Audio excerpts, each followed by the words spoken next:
This is the Rich Dad Stockcast with Andy Tanner, the show that kicks 401ks in the asphalt and teaches you to be the master of your own stock investing domain. And here's your host, Greg Arthur.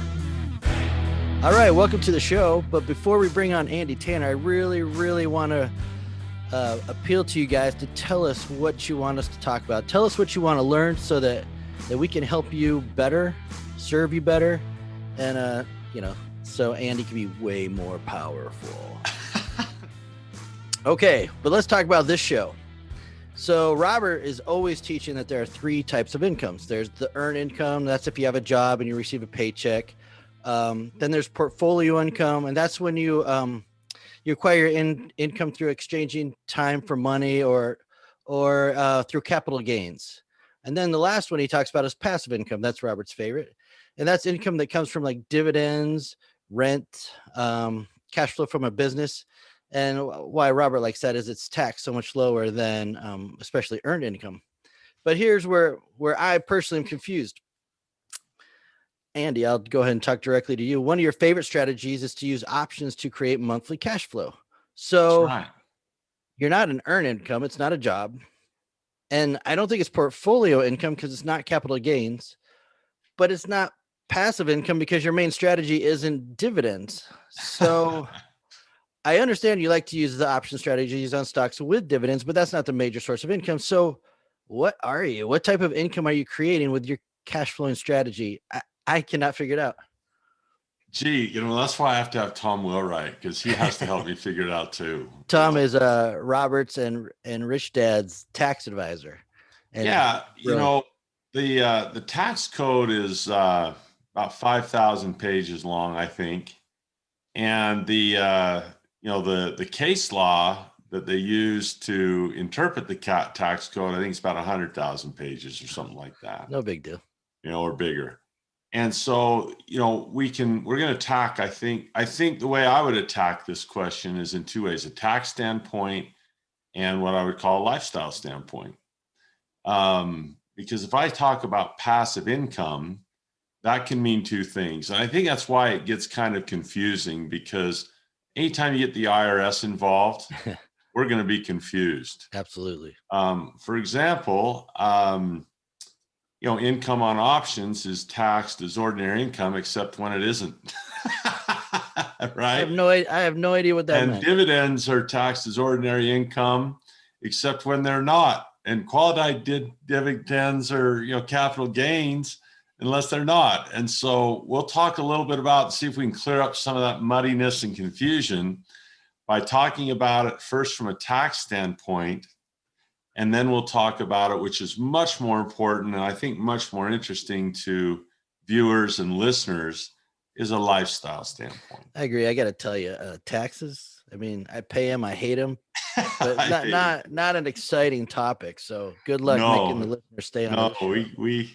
Those tax checks are some of the toughest ones. I'm glad I get to contribute to the common defense and a few things, but the efficiencies in which those taxes are used, and the amount they take seems to be a little out of, I've often thought that the amount of freedom you have can be measured by the amount of your stuff you get to keep. Okay. That's actually, if someone bigger and stronger and more powerful says, okay, what is yours is now mine by law, well, that tells you how much freedom you got. Anyway, I'm going to leave a lot of the tax stuff up to Tom Wheelwright. I don't like speaking outside of my area of expertise, but maybe I can create some great questions for, Rich Dad advisor Tom Wheelwright. And that's why you have a team. That's why you have an accountant. So as you said, there's three buckets of income. There's active income, or what's often called ordinary income, job income, passive income, like a rental property, or, maybe someone has a licensing agreement where they license their brand or license their name, would be an example of passive income. And then there's portfolio income, which is basically stuff that you bought and put in your portfolio. And then when you sell it, you make some money and you pay what's called a capital gain. And all of these are taxed at different rates. Your ordinary income tax might be very low or very high, depending on how much money you make. If you're a professional, like a doctor or dentist, you probably paying a lot of taxes. And so let's talk about this from a lifestyle standpoint as well.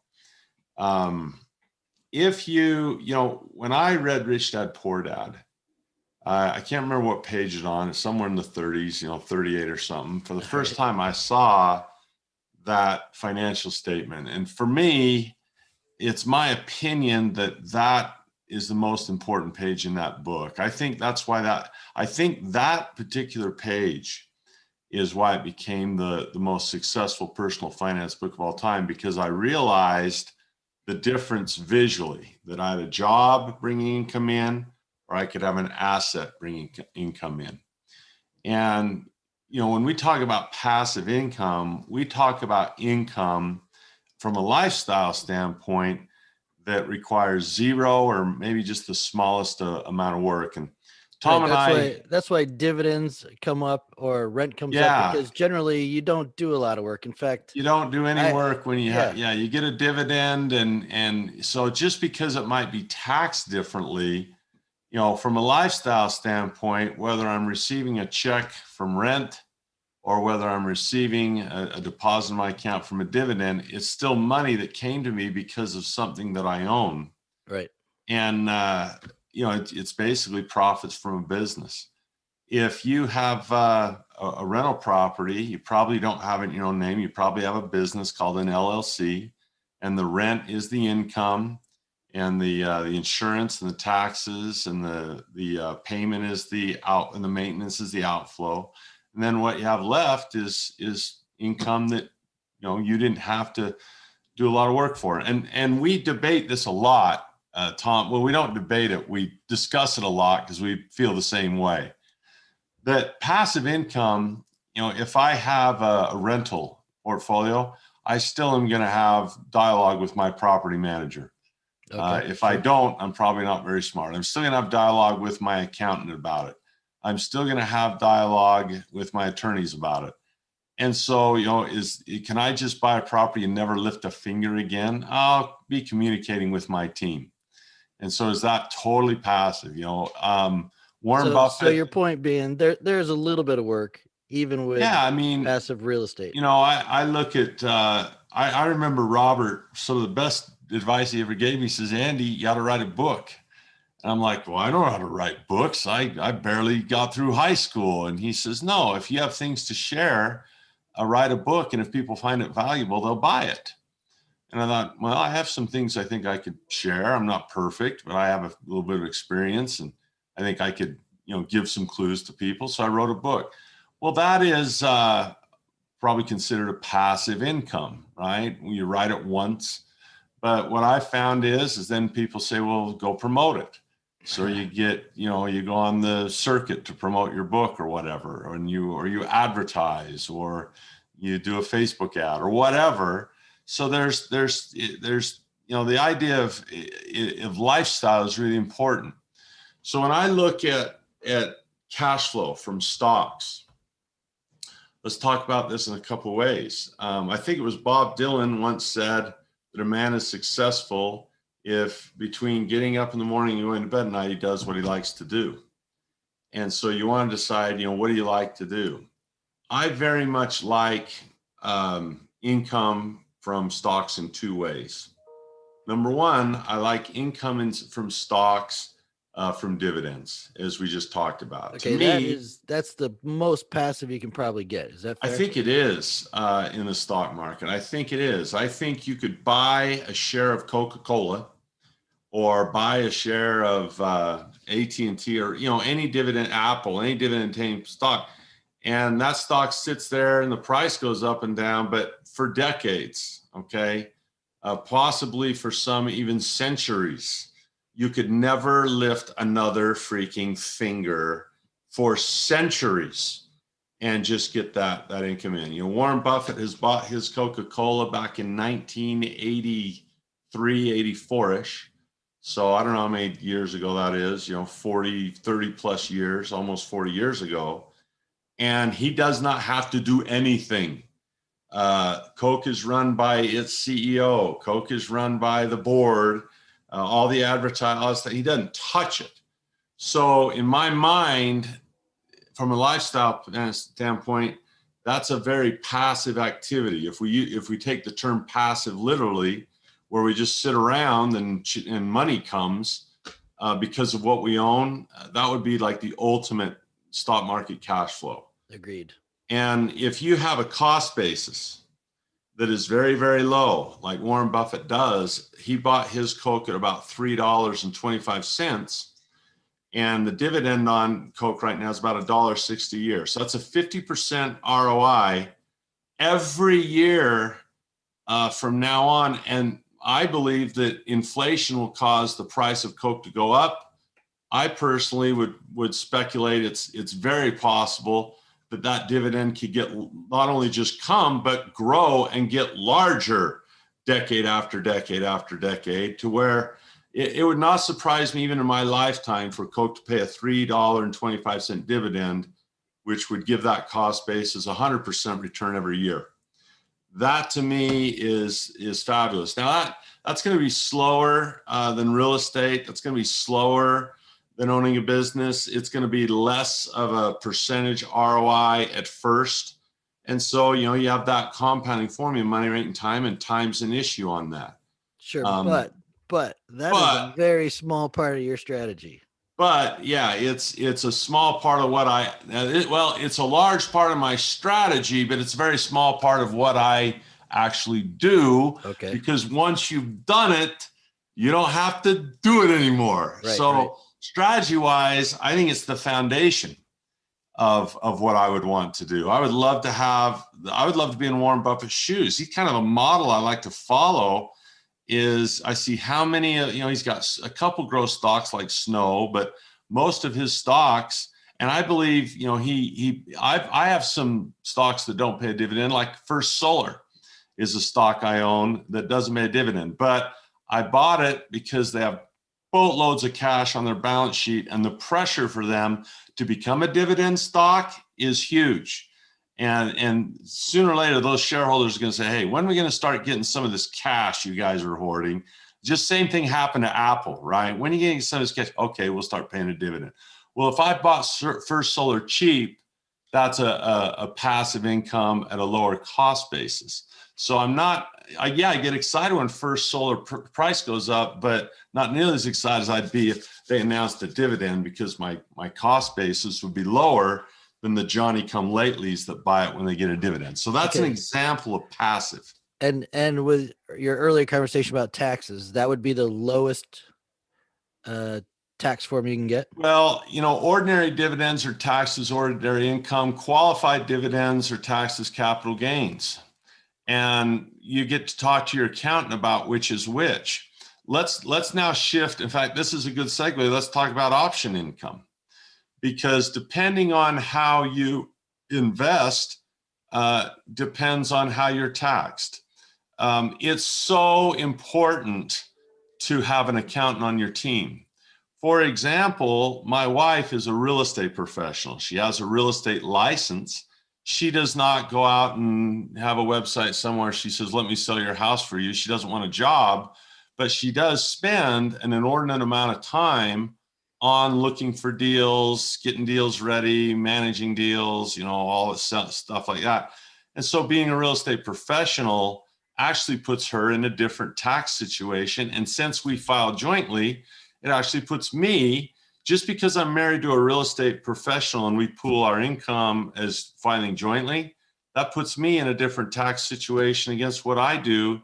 And some of the income that might have been counted as ordinary might become passive now, or might become portfolio now. And so another example of taxes is, let's say I trade a lot of options. Now that's something I do. I trade a lot of options. Well, if you were to trade, a whole bunch of options and spend, again, an inordinate amount of time trading options, investing time in doing it, which is less, this is crazy because it's less passive in your lifestyle, but it might be taxed more that way in the tax world. So it gets really, really screwy that way, because you can do what's called active trader status. Okay, that's my question. Do you have to get a title or some sort of? Yeah, you talk to like my wife files as a real estate professional. An options trader who's insanely active might file as an active trader and say, hey, this is kind of what I do for a living, and I trade a lot, and a certain amount of my income comes from it that's large, or a certain amount of time I spend is large. Then all of a sudden those options that used to be taxed at ordinary income rates might be now taxed at capital gain rates. So I take all that tax stuff and I say, Tom Wheelwright, here, you tell me what to do. I'm just going to do the things I like for my lifestyle. And so if that kind of helps people separate, the government's muddies the waters of passive portfolio and ordinary income, just depending on how you earn it and what's your status and how you file and how much time you put in. There's an insane amount of rules to figure that out. For the viewer and the listener here, what I'd invite you to do is say, how do I want to live my life? So is my income from options passive? Well, let me give you an example. Yesterday not yesterday. Yesterday was inauguration. At the end of options expiration, once a month, I usually write my options monthly. Some people can write them daily. Some people can write them weekly, depending on which expirations they choose. I generally, as a rule, guideline, prefer monthly, 1 to 2 months out. Okay, so in theory here, you're saying it's pretty passive because you're really only looking at it once a month. Yeah, it's not going to be taxed as passive. It would be though if you bought enough, right? If you were big enough. Actually, it's almost always portfolio. It's almost always capital gain is the best you can do. It's either ordinary income or capital gain. Now, if it's in a Roth, it's not taxed at all. So there you go. So again, think of it with a lifestyle approach. Yesterday, my son and I, Zach, he does this with me now, starting this year. We do my portfolio, which is larger than his, significantly larger, but he has one that he's growing as well. And so once a month, we'll write some options and we'll sell some options. I'm an options seller. Sometimes I'll buy an option and do an option strategy, but I love time decay strategies, which is another podcast, right? Time decay strategies. That's another podcast. But generally, what I do is I make a promise of some kind to either buy a stock or sell a stock. And I see at the end of the month whether or not I have to or want to keep that promise. And most of the promises I make, I'd like to keep. And if things change during the month where I no longer want to keep that promise, I have to make an adjustment. So basically, we set it up once a month and go through things and sell our options once a month, make our little tweaks. And then I check it every day. And that takes about, for me, 15 minutes, 20 minutes. I have alerts to alert me of the stuff that goes out of bounds. I say, that needs my attention. Most days, quite truthfully, we check it and say, yeah, it looks good. And it's kind of like being an anesthesiologist, I think, a really boring job. Knock them out, wake them up, knock them out, wake them up. But you have those intermittent moments of terror where their heart stops beating. And that's where you probably earn your money. And that's a lot about, a lot how I feel is, check the stock. Okay, great. Check the stock. No, like today, I looked at it before our podcast and nothing to adjust, it's another day of time decay, So Andy, there's two things here. One, you're sounding a little lazy. Hugely so. And two, I totally want to be you. It sounds awesome. You don't want to be me. I do work hard. I think my favorite asset class is business. I'm a good salesman. I like selling stuff and I love creating things that help other people. So I spend a ton of time promoting the Cashflow Academy, doing sales, stuff like this. We don't consider, I don't say, hey, send me a check for doing this podcast. That's not how Rich Dad Advisors work. Okay. But I love being active. I keep a full schedule And if people were to think that I sit around on the beach all day with something with an umbrella in it, and that's all Andy does, that's totally incorrect. I keep a schedule. I spend a huge amount of time with my kids, massive amounts of time in their development, in their basketball, in their piano, in their education, in their schooling. I stay active. But as far as the stock portion of my income goes, I spend about 15 minutes each day, and a little bit longer if we have a problem to figure out, an adjustment to make. People can kind of see, we have a lot of people follow us in our mentor club, where every Monday we do a virtual portfolio. And that one's much more active because people like to see more fancy stuff from Noah, my trainer. But they get an idea that's kind of what it's like. So do you get entirely passive? I suppose you could. I mean, I know that Robert has the Rich Dad Company. They sell cash flow games. And I imagine they could, take you and Rob and say, go run this and leave for 10 years and come back, and it would probably be just as big or bigger than when they left. But when you own a business, you tend to mind your own business. You tend to want to have meetings and want to have updates and want to give suggestions. And, if your mission is a teacher, you're going to love to teach. Robert and I teach a tremendous amount. I love teaching, so I spend time teaching. So, what is passive and what is active? I think you look at your lifestyle and what you want to do. If you want to do absolutely nothing, buy stocks, let the dividend get higher, and do the Warren Buffett thing and let compounding do its work. Find some solid companies. If you want to be more active, sell some options once a month. If you want to be more active, become a day trader. If you love it and you love the adrenaline rush, then sit at a computer screen all day long and day trade and make your money actively. That's fine. You're still having money work for you. You're still compounding. So I'll say that. There's also times where I will speculate. And those are the trades that take the most time. I'm doing a little bit of speculation right now simply because the market's so high.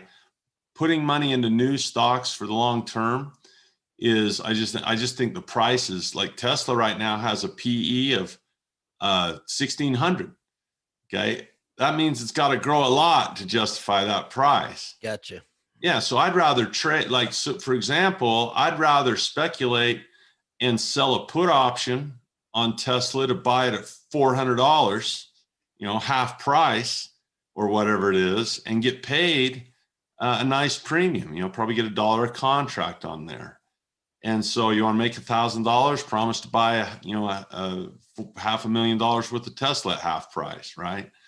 Whatever you want to do. So very important though, the more active you get, the more financial education you want to have, the more option strategies you engage in, the more you want to learn how to hedge and how to protect, because the market can get away from you. If you want to be an option seller, better be willing to keep those promises you make, or know how to adjust and position size for those you don't.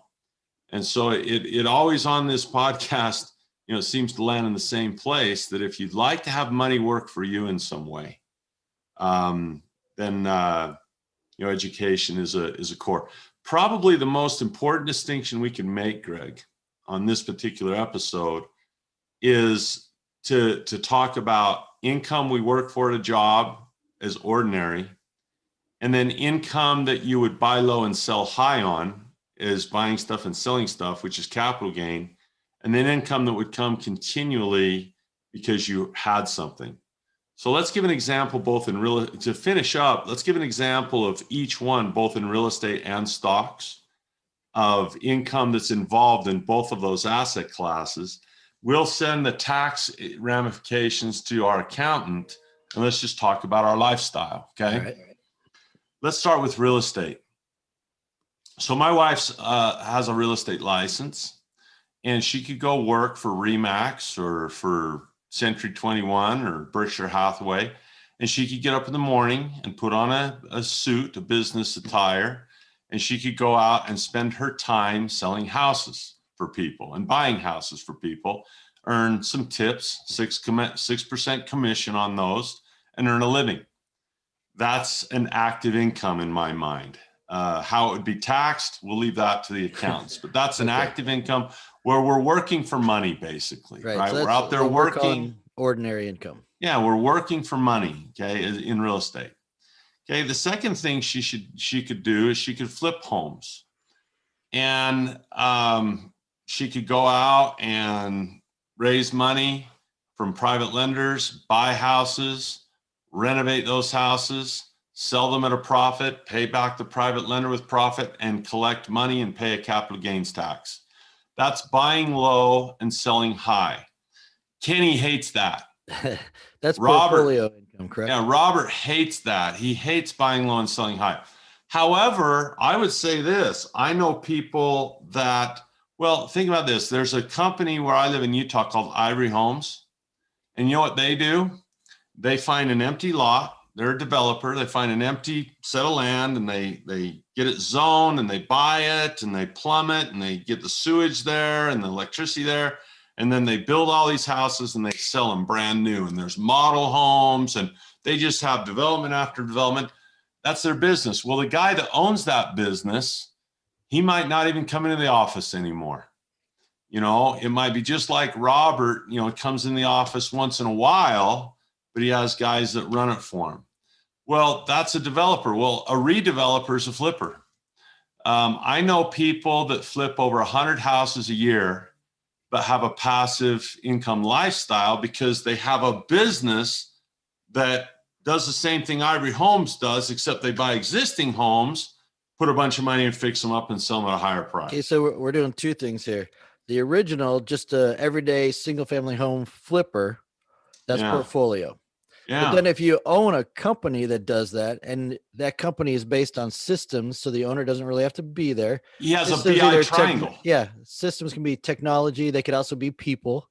Yeah. But the point being, the owner doesn't really have to be there. That then is passive income. Yeah, and the taxes wind up however the taxes wind up, depending on what they do with their accountant. But you know, how much time in your lifestyle do you spend? Well, I know one guy in Salt Lake that's a flipper, and he flips about 16 homes a year. But he doesn't, you know, he skis every day, and he has some nice systems that buy low and sell high like a redeveloper would. Now he has risks in doing that. Right. And there's tax ramifications. It's hard to 1031 those all the time. So Kenny's preference is, look, the third one, and that's where we'll talk about Kenny, is raise a bunch of capital. So you have none of your own money in the deal. Like use Robert's money is how Kenny does it. And then buy a large, or it doesn't have to be large. It could be one home, wouldn't matter. And then keep it. And your goal there, this is very important. You're selling something other than the asset. This is very important. Listen to me very carefully. You're selling something other than the underlying asset. You're using the asset to produce value. So rent is different than the sale of a home, isn't it? Collecting rent is different than the sale of a home. Absolutely. And so that would be, in my mind, an ideal scenario. You know, do we put some work in? We have a property I don't have a large rental portfolio in comparison to Kenny and Robert's, not even close. But we have a property management company that sends us, you know, they collect the rent, and if there's a problem, they send the maintenance people over, and they, you know, whatever we need, and we just get the check from them. They take a percentage, but for us, it's worth it not to do the work. Right. Absolutely. Where we don't have to think about it as much. Still got to think about it, but not as much. Okay, let's talk about stocks. I could go and get a Series 65 or a Series 7 or a Series 4, and depending on what I want to do, and I could start a hedge fund, or I could go work at a brokerage. That'd be active income. I get up, put on my suit, go to work, call my clients, sell stocks, make transactions. You know, there you go. Try to get money in the firm. You know, there you go. That'd be active income in stocks. More of a passive idea would be a dividend. You know, where I buy it and hold it and get the dividend in. Right. Another thing could be I could be a day trader. I could buy low or sell high, and a swing trader. I could buy low and sell high. That's like a flipper, isn't it? Right. It's just like a flipper. Or I could hire a team of people that are really good, like Jim Simons did. Now it becomes a business. So as you think about stocks, think about your lifestyle, whether you like learning about companies, whether you like, I think it's very similar to any other business, really. It's just the thing that's nice about stocks is someone's already running the business and you get to say, do I want to buy into something that's existing, rather start my own? Or, you do the same thing. If you send your money to Kenny in a syndication, well, you found a business owner that can run it well, and you're going to hand your money to him and say, I want to be a part of it. Great. It's whatever you want to do. But to do that, having an understanding of how to evaluate the company before you buy it is a big deal. So I don't know if that muddied the waters worse for everyone or helped them get clarity on, how much time do I want to spend doing something? Do I enjoy that thing that I'm doing? I think Kenny loves the game. I think Kenny works. Look, Kenny can take a vacation anytime he wants, and he often does, but he's got an office, a home office. He's on conference calls. He's doing stuff. I used to think that passive income, there's this rule that says, well, I can't do anything. I can't lift a finger. Well, there's certainly, if I buy a stock and get a dividend, that would be the case. But if you were on the beach every day with an umbrella drink, that believe it or not, somebody say, oh, that'd never get old for me. Yeah, it would. Yeah, that'd be so boring. Robert is what, 70 something. Yep. He'll never retire because he likes what he does. He likes to teach. So he'll never say, I'm done. I'm just going to go, but if he wants to go hunting in Africa, he'll go, and he has the freedom to do it. I think that's the big thing. Having the freedom to do it. I feel very good. If I don't think I could leave my business for 5 years and come back and have it bigger. I don't know, maybe it'd be bigger if I got out of it and had my team run it. But, if I needed to take off for 3 months, I feel pretty good about that. All right, we got to end this show. So let me summarize. In the stock world, you can have any kind of income. You can have ordinary, you can have portfolio, and you can have passive. And it's really up to you how you want to treat the stocks and how much activity you want to put into it. Then there's two other things. You said you had written a book. Yeah. The truth is you've written 3 books that I know of. You wrote Stock Market Cashflow, 401 and you have Escape the Rat Race, which I don't know if you know this, but we put that in the comments so people can read. I did not know that, so yeah. I appreciate the plug. That's an they can read the third book, and it's free. So yeah, I want to make sure. That's kind of like you mentioned earlier that as a Rich Dad advisor, you don't get paid. So maybe that'll help a little bit. I don't know. I appreciate that. Well, yeah, absolutely. That's a great way to get paid. If I can sell an asset. That's pretty passive. You didn't even know it was there. That'd be great. Yeah. Well, Andy, thanks again, man. Appreciate it. Love and appreciate you guys. And I hope that didn't muddy the waters too much. I hope it gave people some clarity on lifestyle categorization versus the tax situation. Absolutely. I think we got it. Thanks, Andy. All right. Bye.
หลุดเลือกรู้วัดการซื้อ